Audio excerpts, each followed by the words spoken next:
Olá, seja muito bem-vinda, seja muito bem-vindo a mais este Encontro Marcado, onde a gente sempre conversa com gente de verdade. Ser ou não ser? Eis a questão. Essa frase você já deve ter ouvido centenas de vezes e ela foi escrita no ano de 1600 aproximadamente por nada mais, nada menos do que por William Shakespeare para a sua peça Hamlet.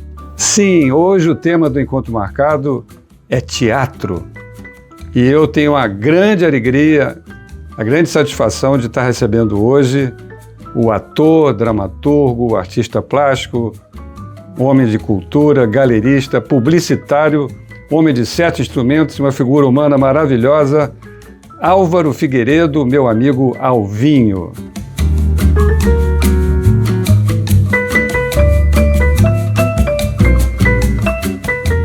Alvinho, muito obrigado por estar aqui conosco hoje. E, como eu falei, assim, é um prazer muito grande. A gente já é amigo há muito tempo, né? E é muito gostoso estar falando hoje de uma série de coisas da sua vida, contando aqui para os nós, compartilhando aqui com os ouvintes da Caju Radio. Bom, é um prazer enorme e foi uma surpresa maior ainda receber o teu telefonema, o teu convite. E realmente isso me alegrou assim de uma maneira. Eu falei, você quer realmente me entrevistar, quer realmente falar comigo? Eu lembro que até perguntei, mas qual vai ser o assunto, Álvaro? Você falou, cara, arte, cultura, teatro. E eu falei assim, então vai ser mais prazeroso ainda, né? Então, assim, muito obrigado mesmo por essa oportunidade de estar aqui divulgando, né, contando um pouquinho da minha vida e divulgando meu trabalho. Eu começo perguntando, nós estamos aqui no teatro, né, sede CIA dos atores, a quem a gente agradece muito, né, por ter cedido esse auditório aqui para a gente conversar, de auditório e o palco, se a gente desejar, né? E eu começaria perguntando, você se sente à vontade? Como é que você se sente aqui no teatro? Como é que é isso? Era muita vontade, assim, o teatro ele nasceu na minha vida há muito tempo, então acho que dos 20 aos 22 anos eu fiz tablado, né, que é uma escola maravilhosa. Para quem não sabe, né, precisa falar que tablado, que foi criado por Maria Clara Machado, né, é uma referência no teatro brasileiro, né, fica no Rio de Janeiro, uma formação de gerações e gerações de atores importantes, né? Sim, com certeza. Então, a melhor escola impossível, né? Para formação. E eu ia, quando pequeno, assistia as peças lá, e aí quando chegou aos 20 anos de idade, por uma coisa até engraçada, porque eu não ia me inscrever, quem ia se inscrever era um primo meu, eu estava acompanhando apenas ele no dia da inscrição, ele não apareceu no dia da inscrição e eu me inscrevi.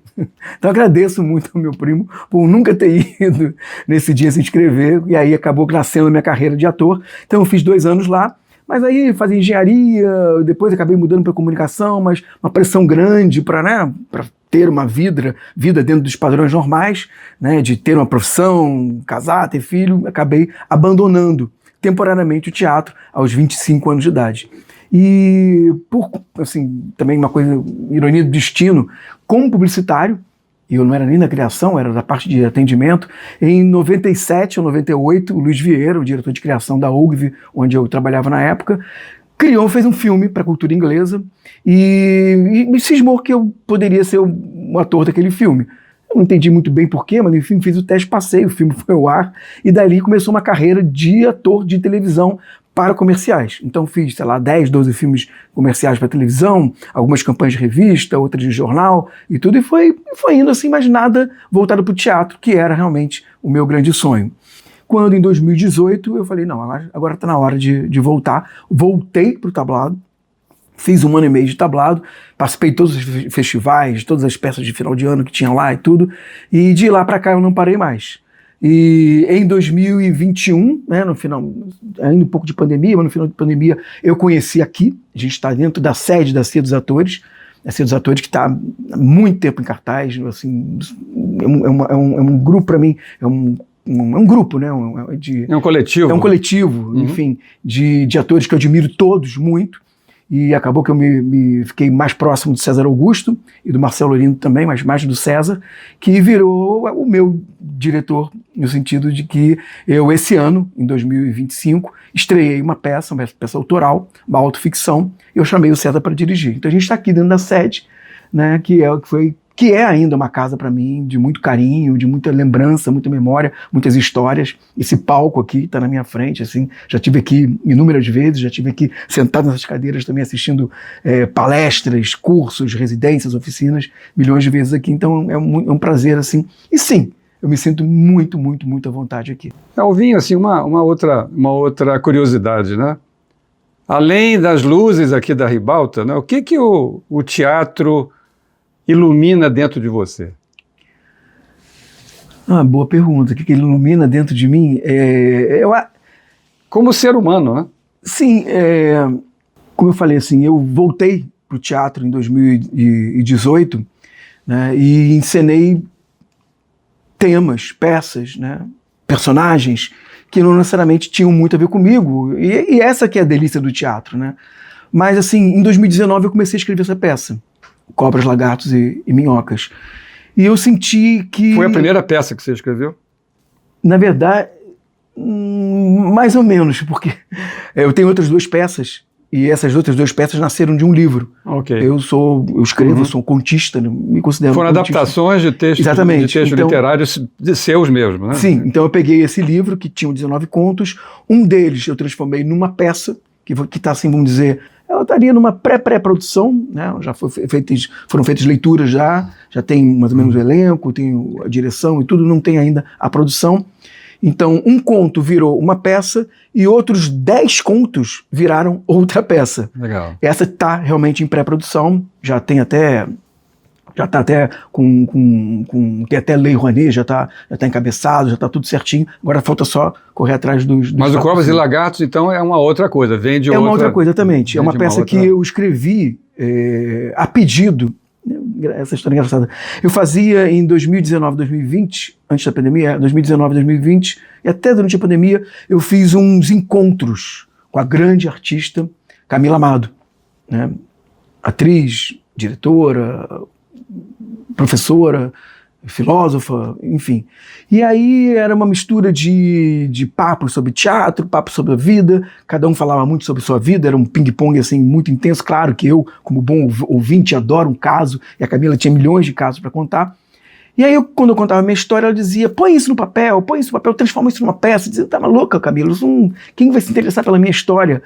E aí um dia eu acordei e falei assim, cara, ela tá falando tanto, é uma pessoa que eu tenho que respeitar, que conhece muito mais do que eu sobre isso, e eu escrevi. E nasceu Cobras, Lagartos e Minhocas dessa provocação da Camila. Tanto que a peça eu dedico a ela. Né? Na estreia eu dediquei a ela, e sempre que eu posso eu falo dela como uma grande inspiração para isso. Então, assim, essa peça, ela...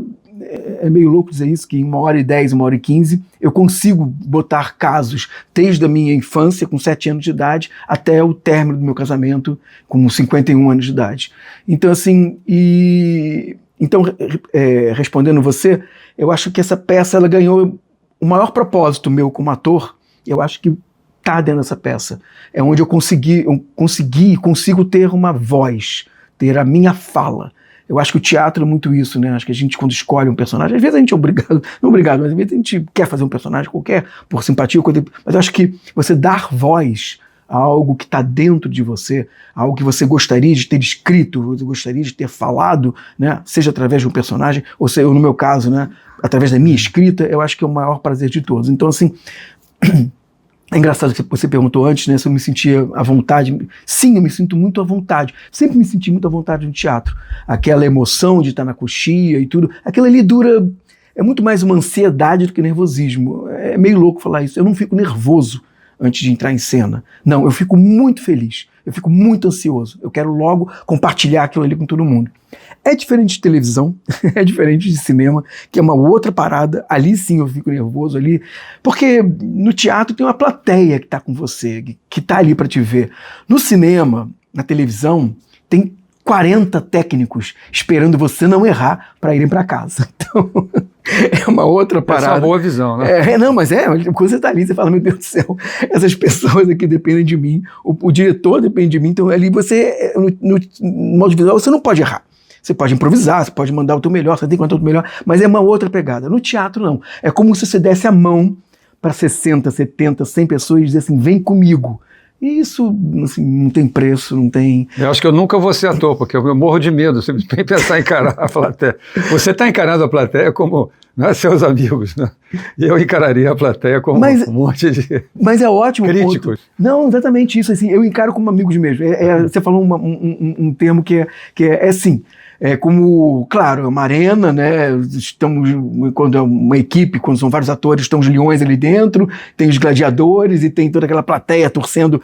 Engraçado, o público, isso meu diretor ensinou, o César Augusto falou assim, olha, o público, ele quer ver tensão, ele quer ver o ator inseguro, ele quer ver o circo pegar fogo, é verdade. A plateia ela é meio cruel, mas essa crueldade alimenta a gente, então é muito bom, assim. Então, assim, eu acho que é muito divertido. Então eu me divirto, então assim, é o lugar realmente onde eu consegui colocar a voz. Contar uma coisa interessante, foram 12 sessões, por enquanto, dessa peça, e tomara que ela volte a cartaz ainda até o final do ano. E um sucesso de público e críticas, né? Eu, que sou um ator muito desconhecido, né? Apesar de ter feito umas participações em novela e tal, mas, enfim, ninguém me conhece muito. Então, assim, eu dei muita sorte. Não conhece o seu nome, mas conhece já a sua cara. A minha cara, sim. Então, assim, eu consegui colocar 500 pessoas dentro do CCBB e, assim, é um dos palcos ícones do Rio de Janeiro. Assim, foi realmente um presente. Importantíssimo. Importantíssimo. Centro Cultural Banco do Brasil, para quem está nos ouvindo. Né? É uma referência, não só no Rio de Janeiro, como no Brasil. Estar naquele palco... É um palco importante. Um daqueles palcos realmente é muito importante. E essa peça, ela fala muito sobre acolhimento. Né? Cobras, Lagartos e Minhocas, ela fala muito da minha vida, eu diria que 90% daquilo ali é verdade, 10% é o molho de quem escreve, né? Então faz parte disso. Então ela tem muito drama, ela é uma peça pesada, mas tem muito molho divertido. O César fez questão de colocar humor é aquilo que realmente que faz com que, né, que é o que leva, né, que as pessoas se sentem mais à vontade e tal. Mas assim... Você escreveu a peça para você eu escrevi, representar? Escrevi para mim. Durante esses 6 anos eu tive dúvidas se eu seria realmente o ator ou não, mas sempre que eu lia eu entendi, não, cara, sou eu que tenho que falar isso aqui, é legítimo, né? É autoral, né? Tinha algumas que, como eu falo de pessoas que passaram pela minha vida, desde a minha ex-mulher, meus filhos, a ex-namoradas, amigos, enfim, pessoas que passaram, professores e tudo, né? Então eu tinha um pudor. Eu não sabia o quanto isso ia bater nas pessoas, e acabou que a cada sessão eu recebia depois no camarim, na porta do teatro, pessoas que queriam falar comigo, às vezes compartilhar coisas semelhantes que tinham sofrido na vida, como bullying, abusos, situações limite, enfrentar a morte de parentes, né? Eu conto a morte do meu pai, enfim, falo casos tenebrosos que a gente passa na vida, e muito curioso, Álvaro e ouvintes, que uma coisa até rara, porque geralmente você vê muito assim, mulheres, né, no palco, grandes atrizes, todas elas são maravilhosas, eu tenho um prazer enorme ver mulher em cena, homens também, lógico, mas é muito difícil, assim, eu pelo menos não me recordo de peças autorais de homens falando sobre suas vidas. Tem o Otton Bastos agora em cartaz, que é maravilhoso, ele conta a história dele, mas como ator, né, diferente da minha história, que é mais uma história de vida, mas assim, muitos homens a partir dos 35 aos 60, aos 70 anos de idade, no final da peça vinham falar comigo, me abraçar, querer dividir uma história, querer pedir um conselho até, e quem sou eu para dar conselho para alguém? E a única coisa que eu conseguia dizer era uma frase da peça que eu dizia, olha, faz aquilo que manda seu coração e seja feliz. Mas era muito bonito, virou um propósito. É isso, essa peça ela virou um propósito, porque é uma peça sobre acolhimento.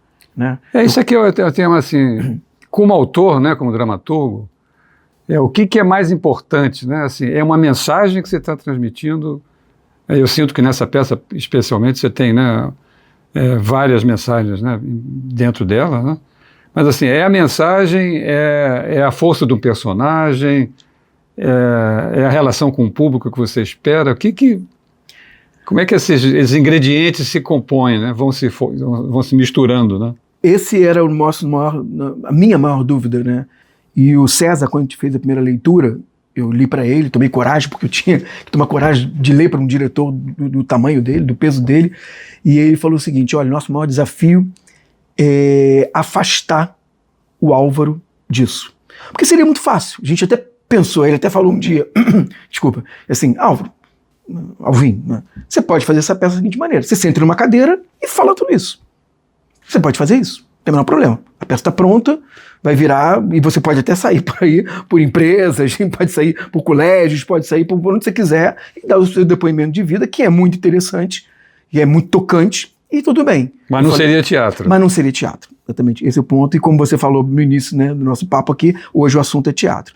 Então o meu maior desafio, isso está no programa da peça, que tem um programa para você, que eu trouxe de presente, está ali. O meu maior desafio é como me afastar do autor, já que fui eu que escrevi aquilo ali, como me afastar da pessoa que viveu aquelas histórias e como me afastar de tudo isso para ser, não um personagem, mas ser eu ali no palco, né? Terceiro, né? É um terceiro. Que, na verdade, está contando uma história. Então, isso que eu falo, a peça, ela é um pouquinho complicada, assim, às vezes até de explicar, porque ela é uma peça dentro da peça.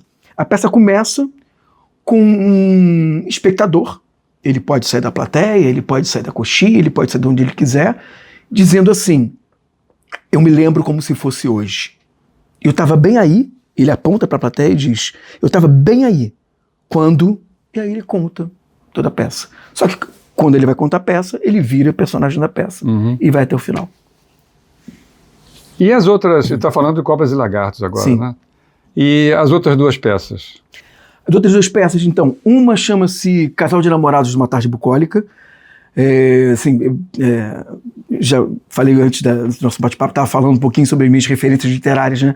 Eu sou, assim, aquele fã de carteirinha de Rubem Fonseca, Patrícia Highsmith. Eu gosto muito desses os romances policiais inteligentes, tá? Não, claro, eu também fui leitor de Agatha Christie e tudo, mas hoje em dia acho que são os romances mais psicológicos, assim, sim. os mais policiais, então isso são que me pegam muito. E todo policial tem, né, uma virada, tem um suspense, então eu gosto muito do suspense. Então às vezes é um pouco difícil falar dessas minhas três peças, porque todas elas têm um certo suspense. A outra peça, o Casal de Namorados em Tarde Bucólica, são dois homens em cena, um homem de 60 e poucos anos de idade, e um rapaz de 20 e poucos anos de idade, e eles têm ali, eles vivem juntos. Então a plateia não sabe, propositalmente, qual é a relação entre eles, é o quê? Eles são dois amigos, ele é um casal, será que eles se conhecem mesmo? Será que são duas histórias diferentes? E isso vai caminhando, até que é revelado isso no final. Não dá spoiler, não. Não vou dar spoiler, não, mas, assim, mas é uma peça que fala sobre velhice, sobre envelhecer, sobre um certo etarismo. É uma peça que põe um holofote sobre isso, né? O que é envelhecer nos dias de hoje, né? E aí tem exatamente, propositalmente, né, esse contraponto entre uma pessoa mais velha e uma pessoa mais nova. Então, o que é o envelhecer sob esses dois pontos de vista, né? Você está falando, né, dessa questão do tema do etarismo, né? E aí me traz a seguinte pergunta para você. O teatro... como é que fica essa dicotomia entre ser entretenimento e trazer questões sociais, né, discutir questões sociais? Como é que essas duas vertentes, né, se entrelaçam ou se resolvem, né? Então, das três peças que eu escrevi, duas eu acho que tem esse propósito bem claro, né? Falar sobre uma vida que poderia ter sido diferente, né? E que não se arrepende de nada, lógico, do que aconteceu, mas ela tem esse propósito de chamar atenção. Olha, dá para você viver da maneira que você da maneira que você escolheu, da melhor maneira possível, né? O mundo te empurra para milhões de lugares, né? A gente vive dentro de mundos com milhões de gavetinhas, você tem que se encaixar dentro de uma delas, mas quem sabe, né? É uma coisa muito que a gente fala na publicidade, né? Pensar fora da caixa.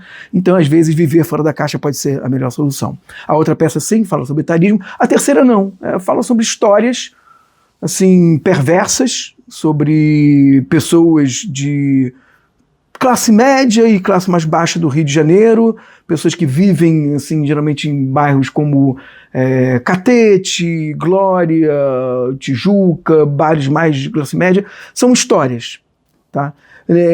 Mas eu acho que o teatro ele é mais forte quando no meu caso, né, na minha experiência, sei lá, eu fiz 12, 13, 14 peças e tudo. Eu gosto mais quando tem um propósito, quando eu acho que eu estou deixando algo assim.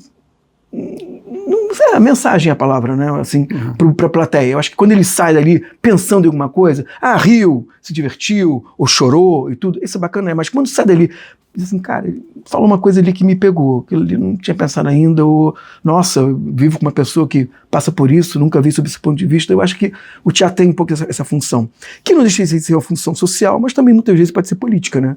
Então, a terceira peça, né, que chama-se Era Cachorro Manco, eu estou te explicando, por orientação, a gente teve que mudar para Cão Sem Dono, o nome. Manco é uma palavra que hoje em dia não está muito bem vista.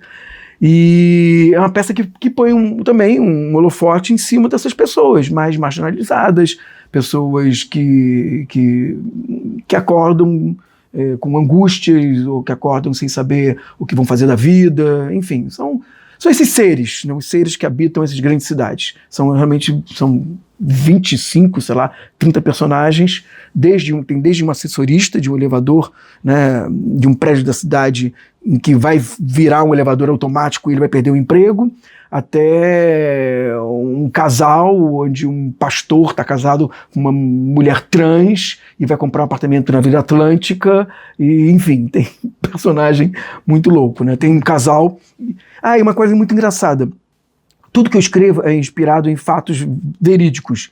Então, assim, o Cão Sem Dono, ele é feito, são 10 cenas a partir de 10 contos que eu escrevi, e é muito louco isso. As pessoas quando leem os contos, falam assim, duvido que você tenha vivido isso. Não, mas tudo que eu escrevo, ou eu li a respeito, ou notícia de jornal, coisa assim. Sim, ou eu vi aquilo ali, ou eu vivi aquilo ali. Então, por exemplo, tem um conto que é fortíssimo, isso não é um spoiler, porque logo de cara é decretado isso. Uma vez eu li no jornal que um casal idoso fez um pacto e se pularam de uma janela de um apartamento do 10º andar na Santa Clara, Copacabana, no Rio de Janeiro. Então tem um conto que virou uma cena da peça, que fala sobre as 12 horas que antecedem a esse pacto sinistro, né?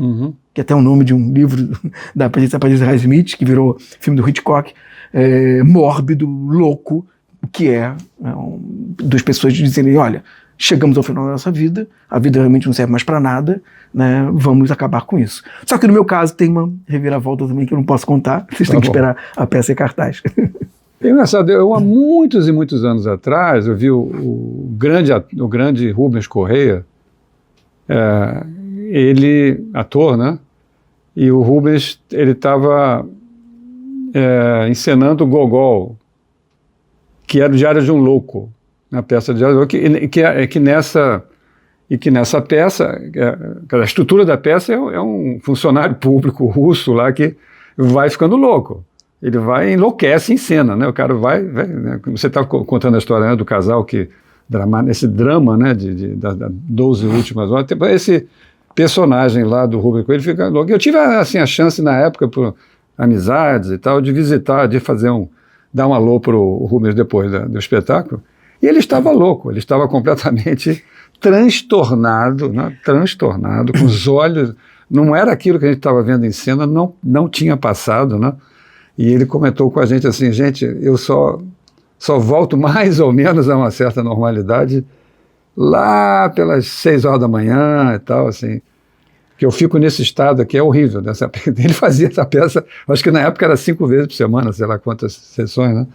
Então pergunto a você, como é que você se sai do personagem no final da sessão do teatro? Como é que é isso?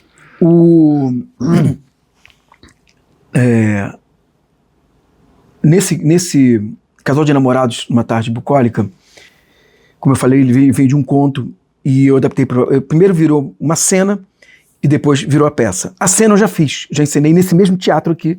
Foi até uma coisa muito engraçada. Eu me dei de presente de aniversário uma peça, então eu montei 3 cenas.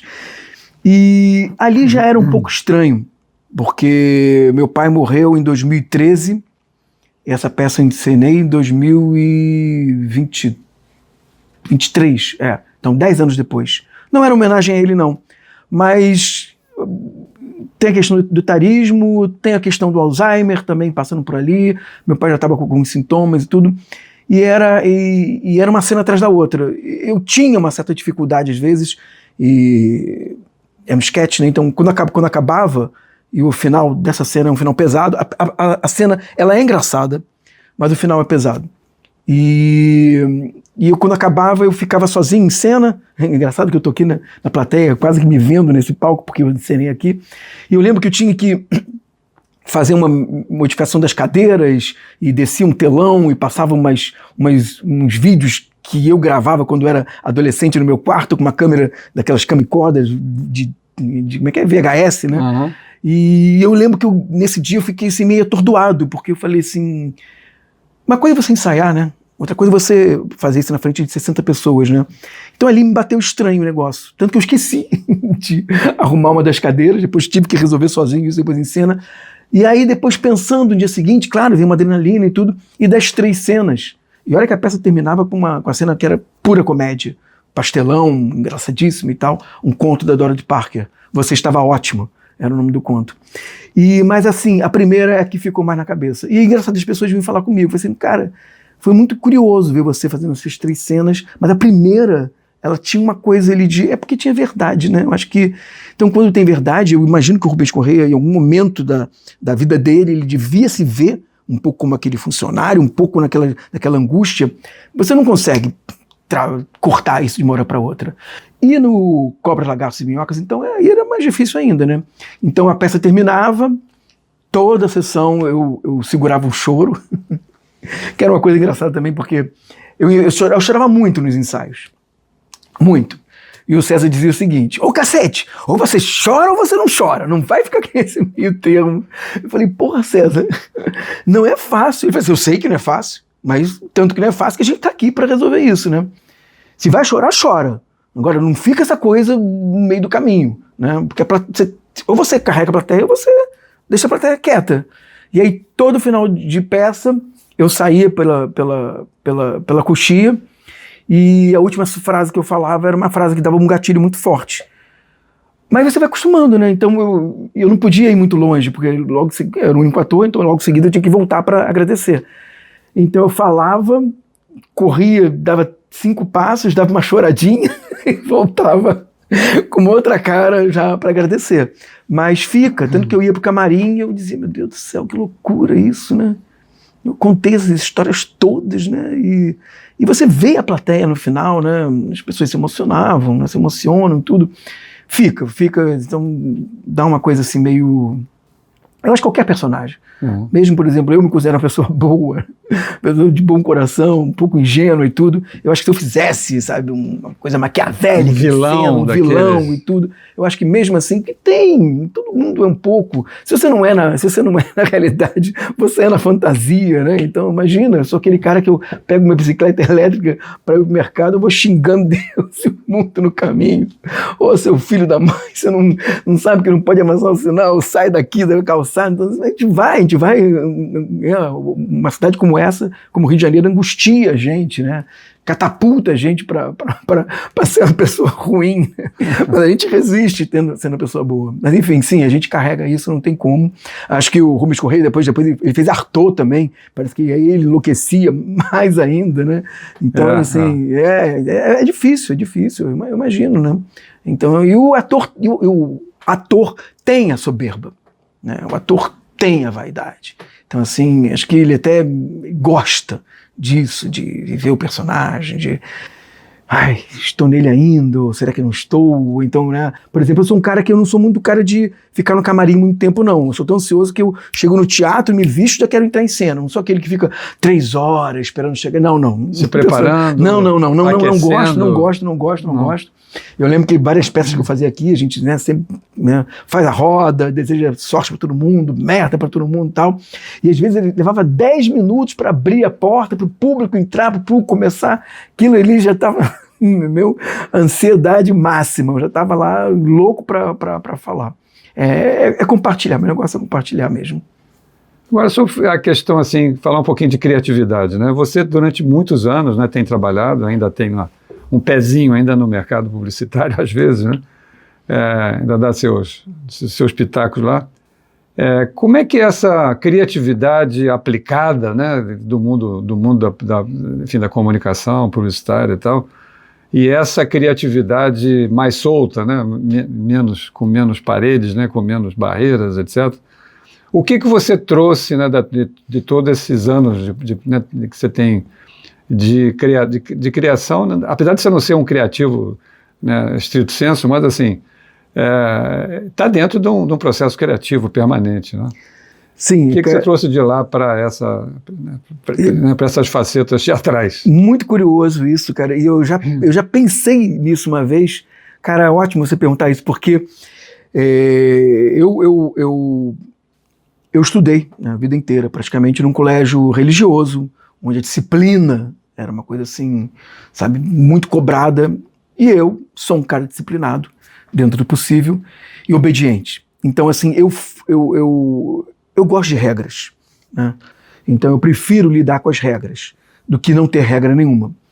E a publicidade, foi muito curioso isso, porque eu não sei se escolhi, não escolhi, porque no fundo eu queria ser redator. acabei sendo atendimento.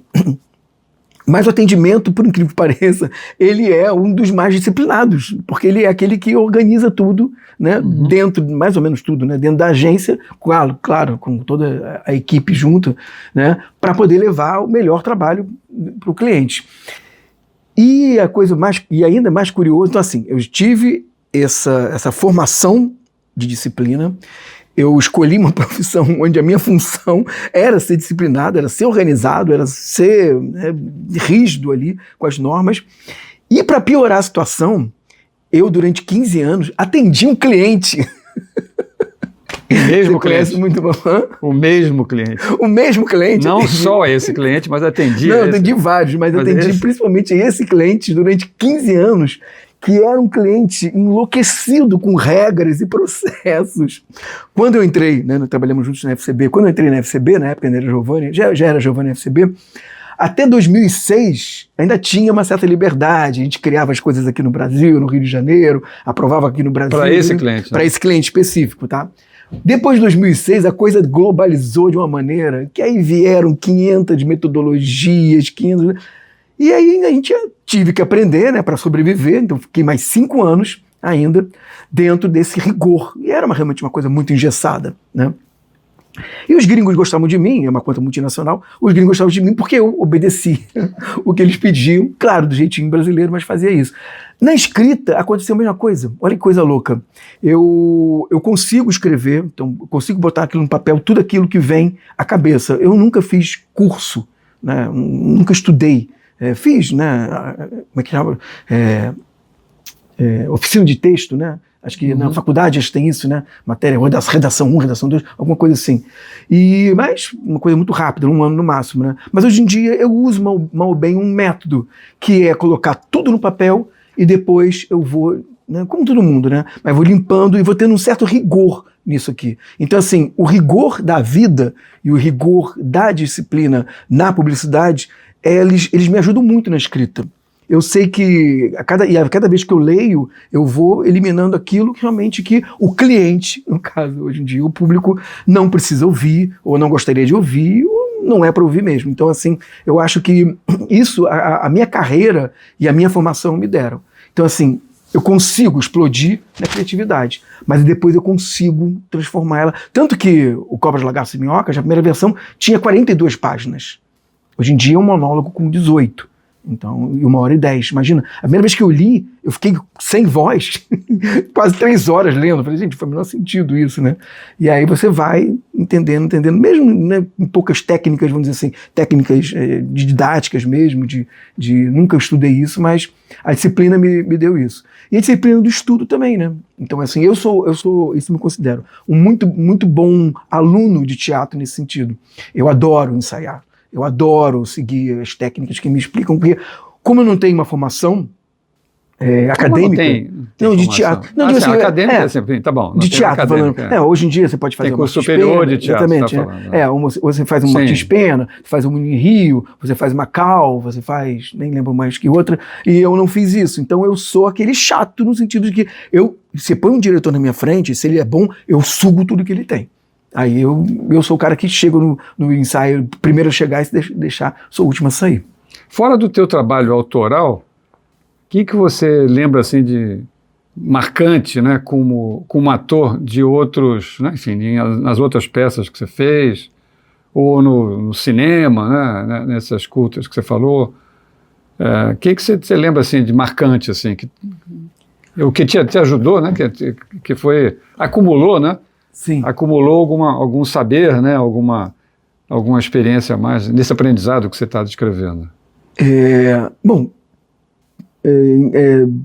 Para o teatro, engraçado, a própria publicidade me ajudou, porque eu, como atendimento, eu tinha que fazer apresentações, então eu me vi várias vezes na frente de presidentes de empresas multinacionais, pelo menos 3 que eu lembro aqui, e eu estava ali, e eu gostava disso. Contar os roteiros, encenar. Teve um cliente meu que tinha milhões de metodologias para a gente chegar até um certo conceito, e ali, engraçado, eu criei um personagem.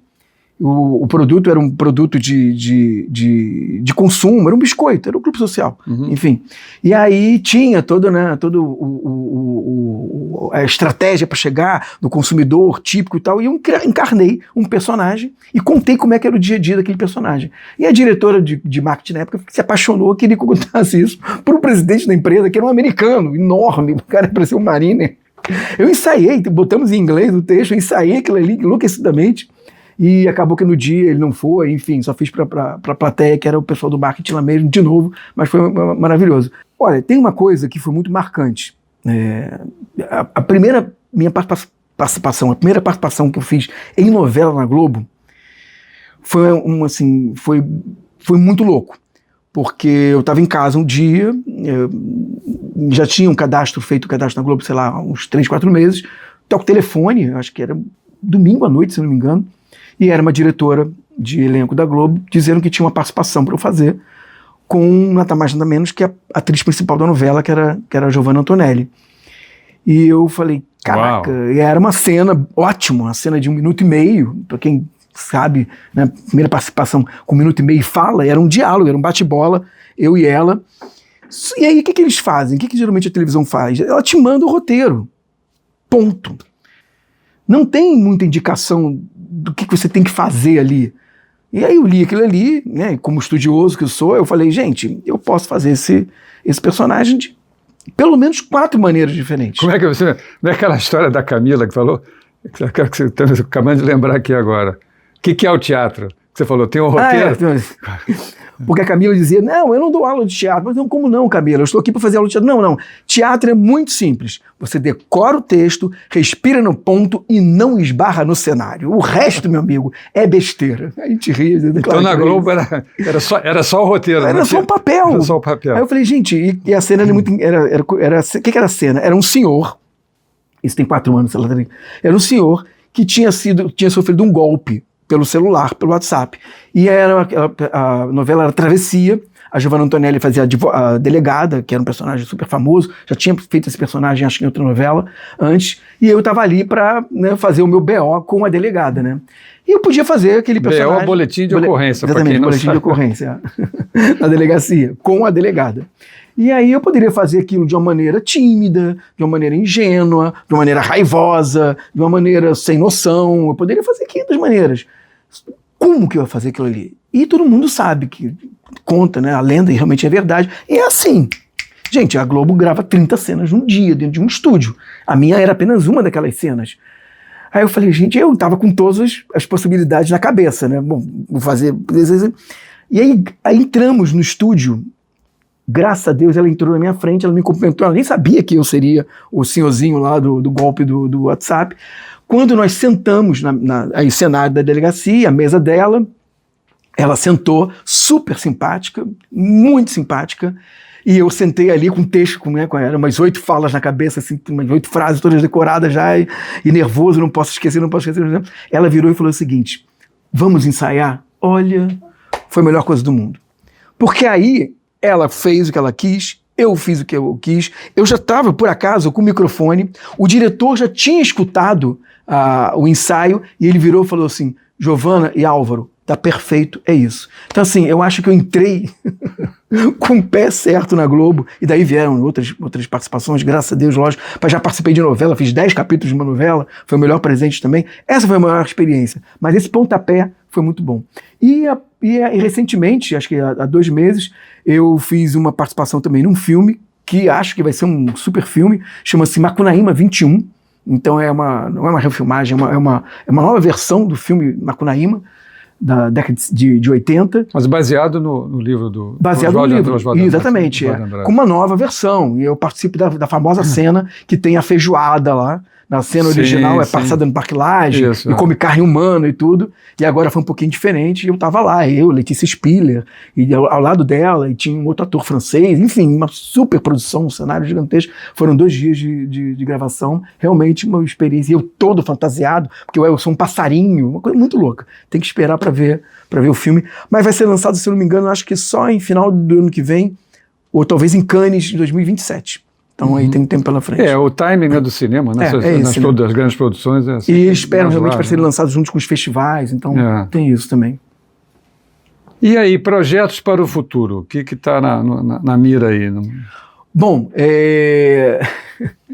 a Cobras, Lagartos e Minhocas tem que voltar. Tem que voltar, tomara que volte esse ano ainda, exatamente. Para poder ver, né? Estamos lutando para isso. E eu meio que acabei de decidir, eu tenho não vou dizer que seja uma 4ª peça, mas eu escrevi um sketch longo, bem longo. Então ele deve ter mais ou menos meia hora, e eu pretendo encenar ele nesse buraquinho aí. Eu meio que decidi isso ontem até, você está sabendo disso em primeira mão aqui. Foi a primeira mão mesmo. Olha, furo aqui, furo. Radio. Porque assim, na verdade, esse sketch ele vai fazer parte de um cabaré no ano que vem. Mas eu quero esquentar ele já, então eu devo fazer isso. Quem sabe até me dou de aniversário, né? Monto esse sketch, que é um personagem um pouco parecido comigo, né? Só que uma versão, vamos dizer assim, uma versão dark, uma versão meio fracassada, que seria um ator, uma pessoa mais velha, que resolve ser ator, né, na terceira idade, não muito diferente do que eu faço, só que dá tudo errado na carreira dele. Então são... comédia? É uma comédia, não nem dramática, é uma comédia rasgada, mas ele fala dos dramas que ele passa sendo um ator da terceira idade, tendo que se virar nos 30 em Rio de Janeiro, 2025. Mas é o seguinte, tem essa frase, né, muita gente cita, né, a vida é um teatro. O que você acha dessa frase? Ela é verdadeira, a partir do momento que, no meu caso então, no caso de uma parte dos atores, né, que a gente vive realmente algo em cena, não é muito diferente. Nossas relações pessoais, assim, eu acho que o que muda é que você não faz tantos personagens. Acho que é um personagem seu... Não, eu estou perguntando, você está sempre representando, não? Não, sempre representando, não. Mas você pode representar. Agora eu te peguei. Sim, mas você pode representar. Eu acho que é até saudável representar eventualmente. Eu acho que a gente... As máscaras. A vida é tão louca hoje em dia, né? Assim, essa questão... Por exemplo, você quer maior representação do que o que a gente vê diariamente? Né? Tem gente que vê 24 horas por dia as redes sociais. Né? A gente ali, com certeza, a gente está vendo milhões de personagens. As pessoas não existem. Não necessariamente fake, mas representações, né? Sim, exatamente. Falou, papéis, né? Máscaras. Exatamente, máscaras. Máscaras sendo colocadas. Sim, assim, nesse sentido, sim, de máscaras verdadeiras e máscaras, lógico, né? Montadas, falsas, propositalmente e tal. Mas acho que sim, a gente se engana, né? Todo dia, ou com pessoas que têm esse propósito mesmo de enganar os outros, ou então pessoas que às vezes no dia a dia mostram máscaras diferentes. Não acho errado, eu acho que a máscara te protege. Acho que a máscara ela pode te proteger, ela pode às vezes até, né, te deixar num lugar mais seguro. Não necessariamente, quando a gente fala de máscara, muitas vezes a gente pensa nas máscaras ruins, né? Não, tem a máscara do palhaço, tem a máscara do rei, tem a máscara enfim, tem milhões de máscaras, né? Da mãe, tem a máscara do filho, tem 500 máscaras, não necessariamente a máscara, né, do marginal, a máscara do enganador, a máscara, não, tem milhões de máscaras, a gente vai usando elas aos pouquinhos, assim, né? Eu acho que nossa vida contemporânea faz com que a gente realmente tenha que ter à mão, de vez em quando, essas máscaras para viver e para sobreviver também, né? É isso aí. E, Alvinho, assim, o corpo? Quem está falando assim, como é que tem gente que fala, o corpo fala, né? Tem essa frase também. Como é que é a sua preparação corporal? Como é que você tem trabalhado isso? Eu sempre gostei, eu sempre cuidei do meu corpo. Gostar mesmo, eu não gosto muito não, eu sou meio preguiçoso. Então assim, fiz academia, aquelas coisas, mas assim, eu me encontrei muito na natação, então foi algo que eu fiz durante muito tempo, sempre que eu podia, né? Nunca consegui nadar anos seguidos, mas gosto da água. E a água é bom porque enquanto você está nadando, você está pensando, né? Eu já trabalhei, já montei apresentação de publicidade enquanto nadava às 7 horas da manhã na piscina, já fiz isso. Tal. Mas para o teatro especificamente, a preparação corporal para o personagem, como é que é isso? Sim, então, o que acontece? Para essa peça, né, o Cobras e Lagartos e Minhocas, teve uma preparadora, Milena Codesso, uma super atriz, bailarina e preparadora corporal. E foi tão louco isso, né? Porque a gente acha que sabe tudo, né? E pelo fato de estar, né, com o corpo mais ou menos em forma, então você acha que consegue tudo? Não. E o teatro, às vezes, exige, de você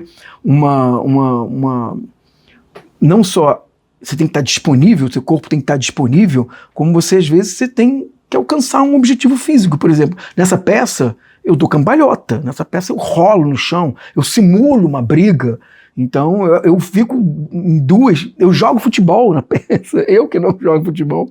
Eu jogo futebol. Eu pego uma bola, eu faço gol, entendeu? Eu driblo, né, personagens imaginários.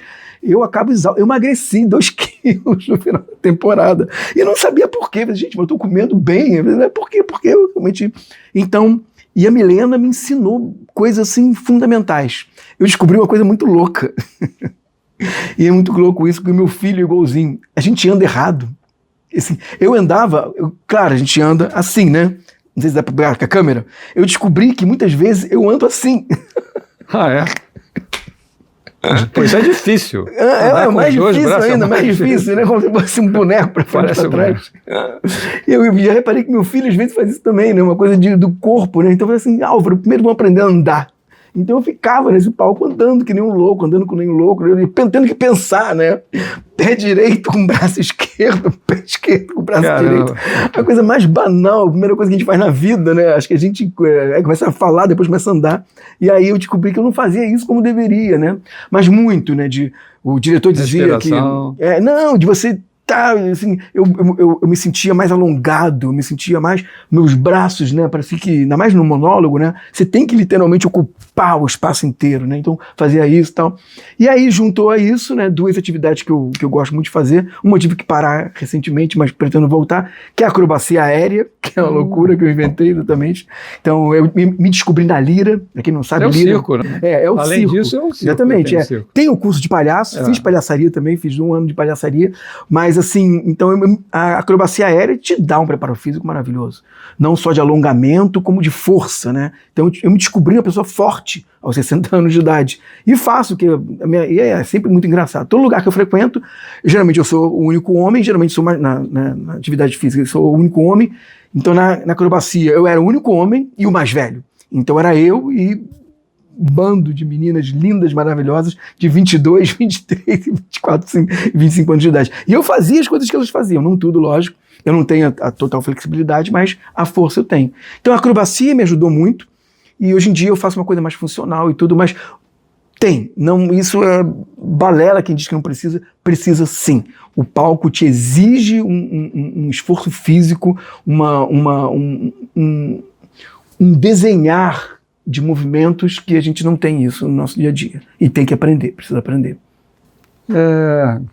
Alvinho, chegando aqui no final da nossa jornada hoje, Eu agradeço tanto a você por esse papo maravilhoso. Eu queria ficar aqui me divertindo um pouquinho mais, mas nós temos que, como eu falei ainda há pouco, né, de dar uma encerrada. Obrigadíssimo a você, né, por essa participação, por essa conversa maravilhosa. Obrigadíssimo também a sede CIA dos, como é que é? Sede de CIA dos Atores. Sede CIA dos Atores. Sede da CIA dos Atores. Sede da CIA dos Atores, pela generosidade, né, de ter permitido a gente estar aqui conversando, gravando. E é isso. Alguma última mensagem, teatral ou não? Não, fica com a palavra, vou deixar o encerramento com você. É muito pessoal, eu vou repetir o que eu falei no início, eu fiquei muito surpreso, muito grato, sim. Foi assim, um prazer enorme receber a tua ligação, o teu convite. E foi uma delícia falar aqui, né, com você. Tivemos uma vida, né, de profissional de 11 anos, 10 anos, sei lá, juntos, e só tenho a agradecer. Assim, acho que qualquer espaço que é dado para a arte, qualquer espaço que é dado para o ator falar um pouquinho sobre isso, não tem jeito, a arte salva mesmo, a arte é que não é só